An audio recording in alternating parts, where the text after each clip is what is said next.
Jamaah, oh jamaah.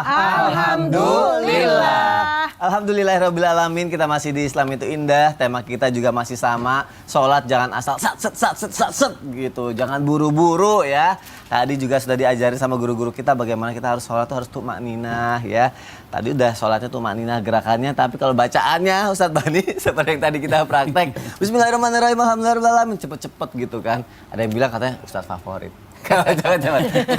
Imam favorit. Imam favorit ya, imam favorit. Tapi kalau kayak gitu keadaannya, kita sebagai makmum lebih baik ada deh sholat sendiri aja atau diterusin aja atau bagaimana ya Ustadz Bani ya? Mohon penjelasannya Ustadz. Mohon izin guru kami Ustadz Abdul Baki, Umi Lulung, Mas Soni dan guru-guru kami dimanapun berada. Bismillah, wassalatu wassalamu ala rasulillah wa ala alihi wa ashabihi wa mawalah, la hawla wa la quwata illa billah.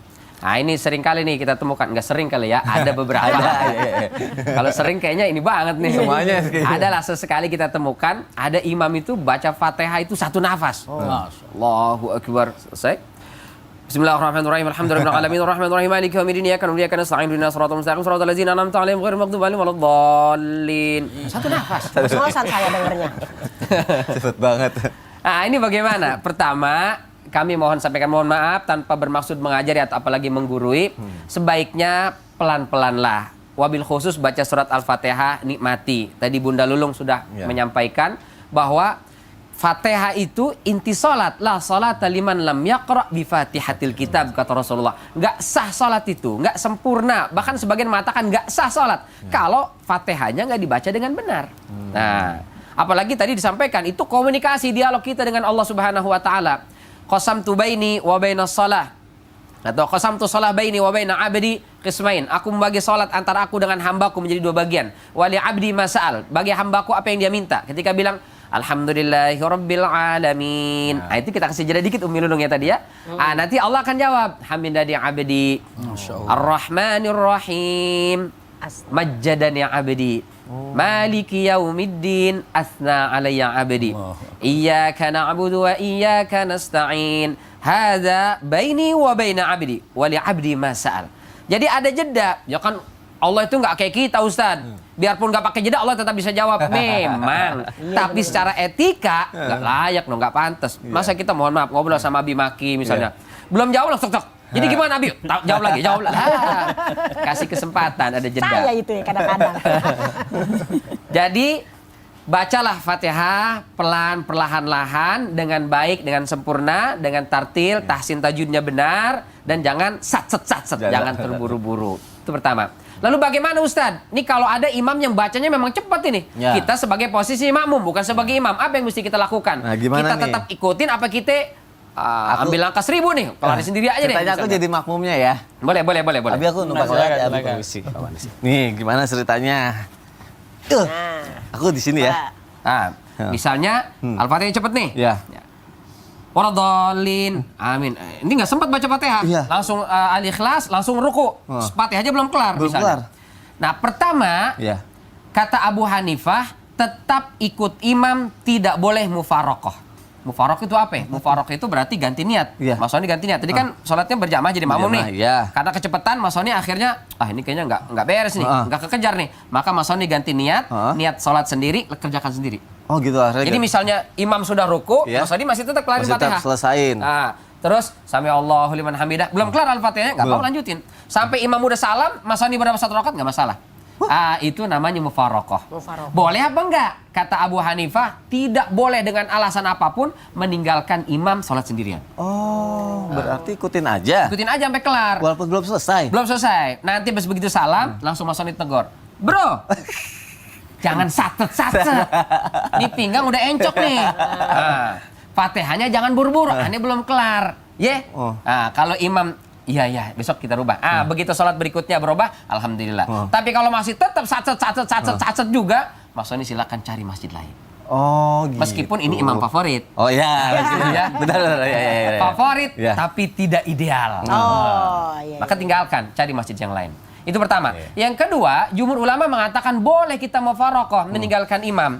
Tapi dengan syarat. Pertama, memang ada hal-hal yang udzur syar'i membolehkan makmum untuk mufaroqah seperti kasusnya Mu'ad bin Jabal. Kenapa? Kelamaan, kepanjangan sholatnya sementara makmum ada hajat, ada kebutuhan, maka boleh mufaroqah. Atau lagi sakit misalnya, atau tadi bacaannya nggak sempurna sehingga makmum tidak bisa menyelesaikan Fatihah pun, maka jumhur ulama mengatakan boleh. Masya Allah. Terima kasih Ustadz Bani. Tapi Aku jangan jadi sering-sering. ngerti. Jangan sering-sering ya.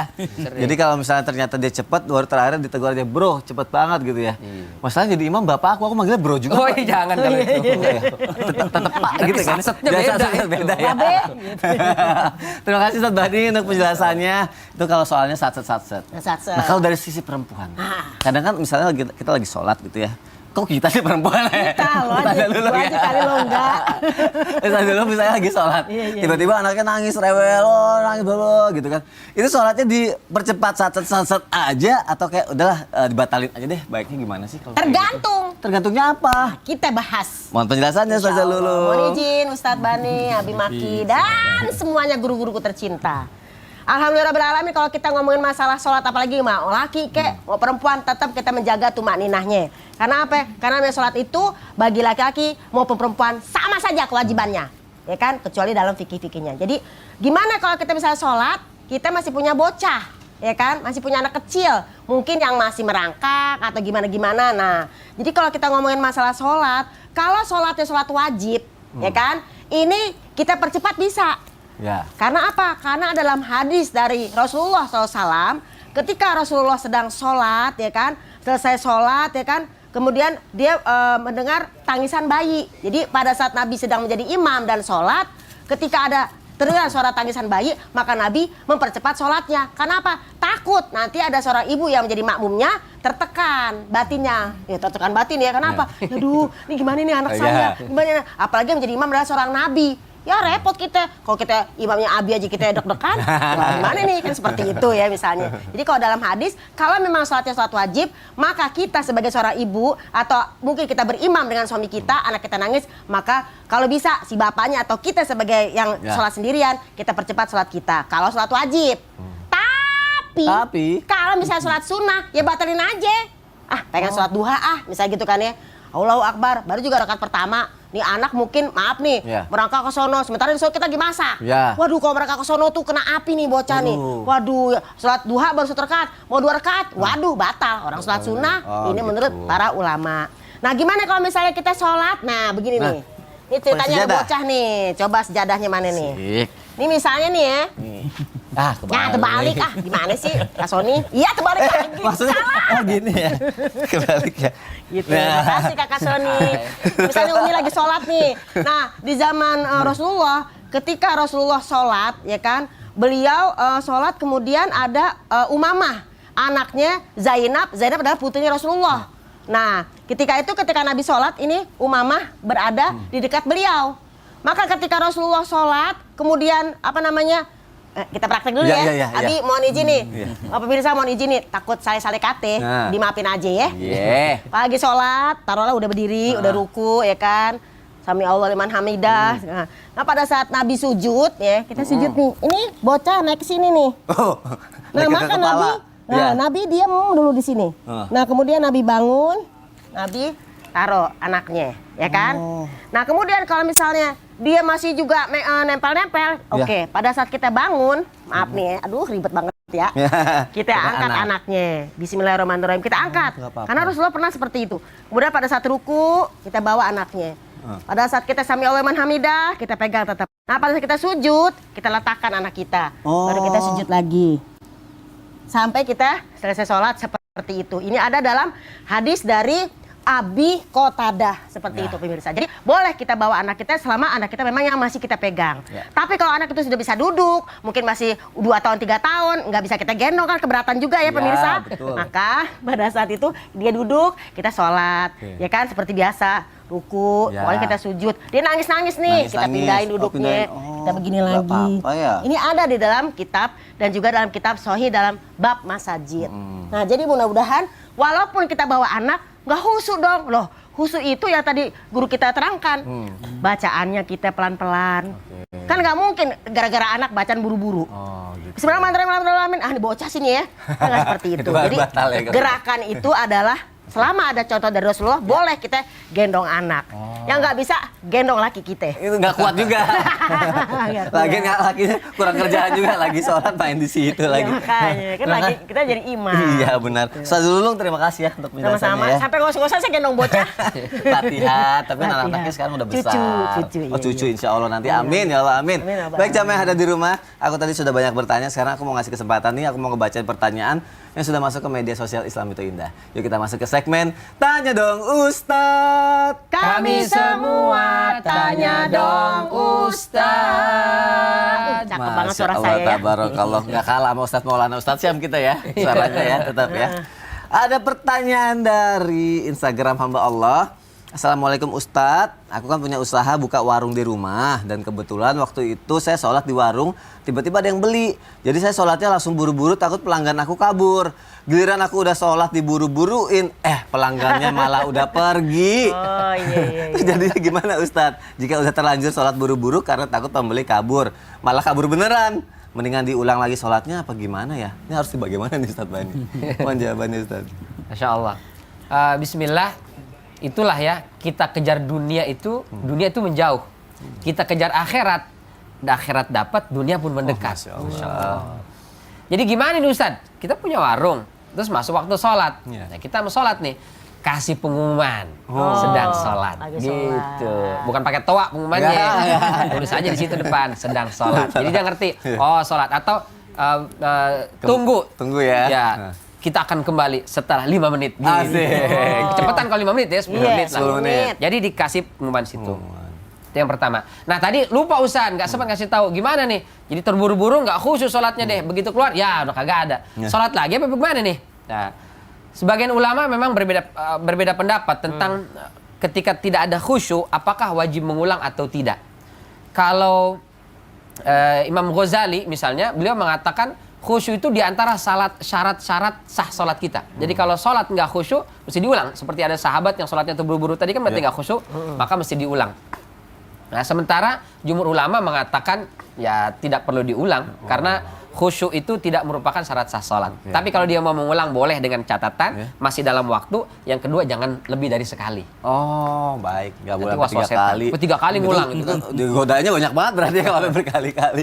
Terima kasih Ustadz Bani untuk penjelasannya. Masya Allah, semoga terjawab ya jemaah yang ada di rumah. Pertanyaan selanjutnya nih dari Instagram hamba Allah masih ya. Assalamualaikum warahmatullahi wabarakatuh. Waalaikumsalam warahmatullahi wabarakatuh. Saya ingin bertanya Ustadz, apabila sholatnya cepat-cepat karena ada penyakit di pencernaan yang ngebuat jadi sering, maaf ya, buang gas atau kentut itu. Nah, jadi misal kalau lagi kambuh nih, tiap habis wudhu terus sholat nggak lama langsung trut gitu kan. Terus sekarang habis wudhu langsung trut lagi gitu kan. Karena sering-sering buang gas, jadi sholatnya dicepetin biar nggak keburu trut lagi gitu. Nah, apakah boleh Ustadz sholatnya dicepetin karena ada penyakit? Adakah cara sholat yang bisa mempermudah sholatnya bagi yang sering buang gas nih Ustadz? Aduh, kesian Makasih banyak ya amat. Ustadz. Wah, oke deh. Kalau gitu Abi Maki mau izin jawab melalui tausiah ya Abi. Silakan Abi. Izin Ustaz Bani. Ustazah izin, Allah ibarik fiik. Ya. Allah ibarik fiik. Subhanallah, Maha Suci Allah yang telah mengumpulkan kita di tempat ini. Amin. Di acara program Islam itu Indah ini. Semoga seperti ini Allah kumpulkan kita di dunia. Amin, Seperti ini Allah. juga Amin, kelak Allah kumpulkan kita di surganya. Amin ya Rabbal Alamin. Subhanallah, ketika ada seseorang memiliki ya kalau dikatakan ya penyakit gitu ya. Iya. Namanya adalah penyakit. Ketika baru wudhu keluar angin, mau sholat keluar angin. Apa yang harus dilakukan? Pertama, ya, bukan berarti tidak melaksanakan sholat karena saya selalu mudah keluar angin. Tinggalkan pikiran itu. Walau bagaimanapun sholat itu adalah wajib. Jadi jangan alasan saya nggak sholat kenapa? Wudhu sebentar keluar angin, wudhu sebentar keluar angin. Punten, bukan alasan Anda tidak sholat. Iya. Berarti setiap mau sholat Anda wudhu. Iya. Ketika mau sholat Anda wudhu. Punten. Setelah itu apa? Sholatlah. Yang pertama, kalau Anda bisa mengetahui posisi kira-kira bagaimana agar bisa menahan angin ini. Kalau duduk saya tidak keluar angin. Ya sudah, sholatnya duduk saja. Misalnya, tapi kalau misalnya duduk pas lagi ruku juga saya nanti bisa keluar angin. Berarti jaga rukunya pun seala kadarnya sehingga tidak membuka apa yang ada di belakang itu takutnya keluar angin juga. Iya, jadi karena nggak ada Kita gini klepnya atau apa terbuka. gimana gitu ya, terbuka. Oh, iya, gitu Jadi ya. jadi kalau misalnya saya ini kalau bergerak berdiri keluar angin gampang, tapi kalau duduk saya amat duduk sholatnya. Duduk sholatnya. Mudah sebenarnya ya. Tapi saya rukunya bagaimana? Seala kadarnya. Sujudnya bagaimana? Lebih rendah daripada ruku. Seandainya Anda bisa melakukan itu, Anda tahu bagaimana cara menahan angin itu tidak keluar. Iya. Tapi qadarullah misalnya mau duduk, mau berdiri tetap saja keluar. Tetap saja keluar. Ini bagaimana caranya? Usikum wa iyaya nafsi bitaqwallah. Para ulama dengan mengatakan di sini inilah Allah Maha Rahman Maha Rahim. Lanjutkan sholatnya. Namun punten, apabila Anda bisa menahan selagi tidak membahayakannya, tahanlah, maka disitulah untuk mempercepat dalam artian bukan tidak mengkhusyukkan sholatnya. Iya, jadi mempercepat misalnya ketika rukunya subhana rabbiyal azim wa bihamdi. Ketika satu kali sujudnya subhana rabbiyal a'la wa bihamdi. Bahkan subhana rabbiyal azimi saja. Bahkan beberapa ulama subhana rabbiyal a'la saja. Ketika di atas sami Allahu liman hamidah rabbana walakal hamdu saja. Bahkan punten, Masya Allah tadi Ustadz Bani sudah menyampaikan bagaimana mufarakah. Nah ini ketika kita sedang berjamaah pun tapi tiba kerbak memang ini nggak bisa ditahan. Bagaimana? Maka niatkan, ya Allah saya meniatkan niat untuk tetap lanjutkan sholat tapi selepas daripada imam. Kenapa? Ini udah nggak tahan. Udah nggak tahan, bagaimana caranya? Maka lakukan yang namanya sholat mufarakah ketika terjadi seperti ini. Maka usikum wa iyaya nafsi bitaqwallah. Silahkan, tapi bukan berarti menghilangkan kekhusyuan, melepaskan daripada rukun dan wajibnya sholat. Wallahu a'lam bishawab. Makasih, Allah Abi ibarik Maki, fiik. Sami-sami. penjelasannya. Astagfirullahaladzim. Ya Allah, beneran kayak gini nih. Ada apaan sih Kak Sony? Apa tutup-tutup begitu? Gini, Pucat gitu mukanya.